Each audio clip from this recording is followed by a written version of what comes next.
3. It was impossible to write like this. First of all, the dorm room was way too small. A tiny little rectangle, just wide enough on each side of the door for their beds. When the door opened, it actually hit the end of Kath's mattress, and just deep enough to squeeze in a desk on each side between the beds and the windows. If either of them had brought a couch, it would take up all the available space in the middle of the room. Neither of them had brought a couch, or a TV, or any cute Target lamps. Reagan didn't seem to have brought anything personal, besides her clothes and a completely illegal toaster. And besides Levi, who was lying on her bed with his eyes closed, listening to music while Reagan banged at her computer. A crappy PC, just like Kath's. Kath was used to sharing a room.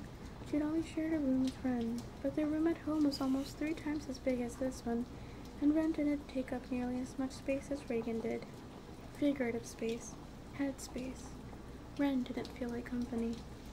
Kath still wasn't sure what to make of Reagan. On the one hand, Reagan didn't seem interested in staying up all night, braiding each other's hair, and becoming best friends forever. That was her relief. On the other hand, Reagan didn't seem interested in Kath at all. Actually, that was a bit of a relief too. Reagan was scary. She did everything so forcefully. She swung their door open, she slammed it shut. She was bigger than Kath, a little taller and a lot more buxom. Seriously, buxom. She just seemed bigger, on the inside too. When Reagan was in the room, Kath tried to stay out of her way. She tried not to make eye contact. Reagan pretended Kath wasn't there, so Kath pretended that too. Normally this seemed to work out for both of them, but right at the moment, pretending not to exist was making it really hard for Kath to write. She was working on a tricky scene. Simon and Baz arguing about whether vampires could ever truly be considered good, and also whether the two of them should go to the graduation ball together. It was all supposed to be very funny and romantic and thoughtful, which were usually Kath's specialties. She was pretty good with treachery too, and talking dragons. But she couldn't get past. Simon swept his honey brown hair out of his eyes and sighed. She couldn't even get past to move. She couldn't stop thinking about Reagan and Levi sitting behind her. Her brain was stuck on intruder alert. Plus, she was starving. As soon as Reagan and Levi left the room for dinner, Kath was going to eat an entire jar of peanut butter. If they ever left for dinner, Reagan kept banging on like she was going to type right through the desk, and Levi kept not leaving, and Kath's stomach was starting to growl. She grabbed a protein bar and walked out of the room, thinking she'd just take a quick walk down the hall to clear her head. But the hallway was practically a meet and greet. Every door was propped open but theirs. Girls were milling around, talking and laughing. The whole floor smelled like burnt microwave popcorn. Kath slipped into the bathroom and sat in one of the stalls, unwrapping her protein bar and letting nervous tears dribble down her cheeks. Pobrecita. God, she thought. God, okay. This isn't that bad. There's actually nothing wrong, actually. What's wrong, Kath? Nothing. She felt tight everywhere, snapping, and her stomach was on fire. She took out her phone and wondered what Ren was doing. Probably choreographing dance sequences to Lady Gaga songs. Probably trying on her roommate's sweaters. Probably not sitting on the toilet, eating an almond flaxseed bar. Kath could call Abel, but she knew he was leaving for Missouri Tech tomorrow morning. His family was throwing him a huge party tonight with homemade tamales and his grandmother's coconut yo-yos, which were so special. They didn't even sell them in the family bakery. Abel worked in the panaderia, and his family lived above it. His hair always smelled like cinnamon and yeast. Jesus, Kath was hungry. She pushed her protein bar wrapper into the feminine hygiene box and rinsed off her face before she went back to her room. Reagan and Levi were walking out, thank God. And finally, see ya, Reagan said. Rock on, Levi smiled. I don't know how to pronounce it. Kath felt like collapsing when the door closed behind them. She grabbed another protein bar, flopped onto the old wooden captain's chair. She was starting to like this chair, and opened a drawer to prop up her foot. Simon swept his honey brown hair out of his eyes and sighed. Just because I can't think of any heroic vampires doesn't mean they don't exist. Baz stopped trying to levitate his steamer trunk and gave Simon a flash of gleaming fang. Good guys wear white, Baz said. Have you ever tried to get blood out of a white cape? Selleck Hall was a dormitory right in the middle of campus. You could eat there even if you didn't live there. Kath usually waited in the lobby for Ren and Courtney so she wouldn't have to walk into the cafeteria alone. So what's your roommate like? Courtney asked as they moved through the salad bar line. She asked it like she and Kath were old friends, like Kath had any idea what Courtney was like, outside of her taste for cottage cheese with peaches. The salad bar at Selleck was completely whack. Cottage cheese was with peaches, canned pears with shredded cheddar. What is up with this? Kath asked, lifting a scoop of cold kidney and green bean salad. Maybe it's another Western Nebraska thing, Ren said. There are guys in our dorm who wear cowboy hats, like, all the time, even when they're just walking down the hall. I'm gonna get a table, Courtney said. Hey, Kath watched Ren tall vegetables on her plate. Did we ever write any fic with Simon and Baz dancing? I don't remember, Ren said. Why, are you writing a dancing scene? Waltzing. Up on the ramparts? Romantic. Ren looked around the room for Courtney. I'm worried that I'm making Simon too fluffy. Simon is fluffy. I wish you were reading it, Kath said, following her to the table. Isn't every 9th grader in North America already reading it? Ren sat down next to Courtney. And Japan, Kath said, sitting. I'm really huge in Japan. Courtney leaned toward Kath, swooping in like she was in on some big secret. Kath, Ren told me that you write Simon Snow stories? That's so cool. I'm a huge Simon Snow fan. I read all the books when I was a kid.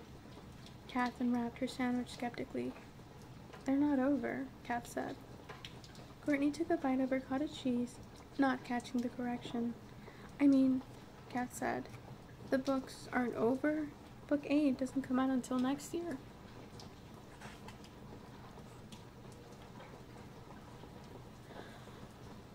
Tell us about your roommate, Ren said, smiling flatly at Kath. There's nothing to tell. Then make something up. Ren was irritated, which irritated Kath. But then Kath thought about how glad she was to be eating food that required silverware and talking to someone who wasn't a stranger, and decided to make an effort with Ren's shiny new roommate. Her name is Reagan, and she has reddish brown hair, and she smokes. Courtney wrinkled her nose. In your room?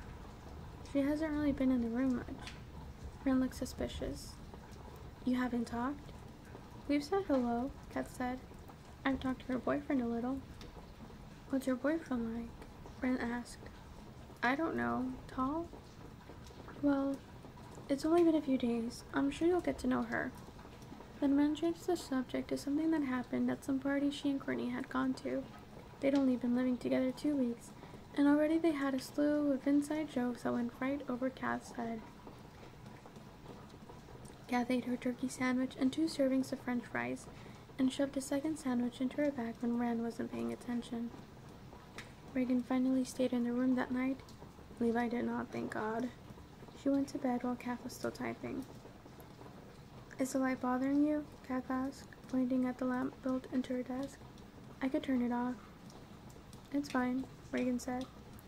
Kath put in earbuds so that she wouldn't hear Reagan's falling asleep noises.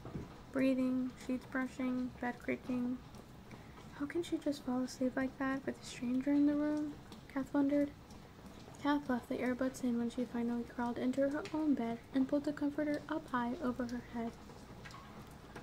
You still haven't talked to her? Ren asked at lunch the next week. We talk, Kath said. She says, would you mind closing the window? And I say, that's fine. Also, hey, we exchange hays daily, sometimes twice daily. It's getting weird, Ren said. Kath poked at her mashed potatoes. I'm getting used to it. It's still weird. Really? Kath asked. You're really going to start talking about how I got stuck with a weird roommate? Ren sighed. What about her boyfriend? I haven't seen him for a few days. What are you doing this weekend? Homework, I guess. Writing Simon. Courtney and I are going to a party tonight. Where? The Triangle House, Courtney said. She said it the same way you'd say the Playboy Mansion if you were a total D-bag. What's a Triangle House? Kat asked. It's an engineering fraternity, Ren said. So they, get drunk and build bridges? They get drunk and design bridges. Wanna come? Nah, Kat took a bite of roast beef and potatoes. It was always Sunday night dinner in the Selleck dining room. Drunk nerds, not my thing. You like nerds. Not nerds who join fraternities, Kat said. It's a whole subclass of nerds that I'm not interested in. Did he make Abel sign a sobriety pledge before he left for Missouri? Missouri? Is Abel your boyfriend? Courtney asked. Is he cute? Kath ignored her. Abel isn't going to turn into a drunk. He can't even tolerate caffeine. That right there is some faulty logic. You know I don't like parties, Ren. And you know what Dad says. You have to try something before you can say you don't like it. Seriously? You're using Dad to get me to a frat party? I have tried parties. There was that one at Jesse's with the tequila. Did you try the tequila? No, but you did, and I helped clean it up when you puked. Ren smiled wistfully and smoothed her long bangs across her forehead. Drinking tequila is more about the journey than the destination. You'll call me, Kath said, right? If I puke? If you need help. I won't need help. But you'll call me? God, Kath, yes. Relax, okay?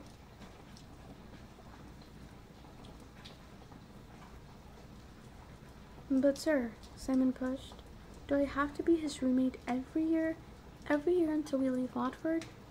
The maid smiled indulgently and ruffled Simon's caramel brown hair.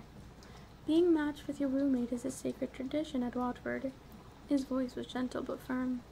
The Crucible cast you together. You're to watch out for each other, to know each other as well as brothers.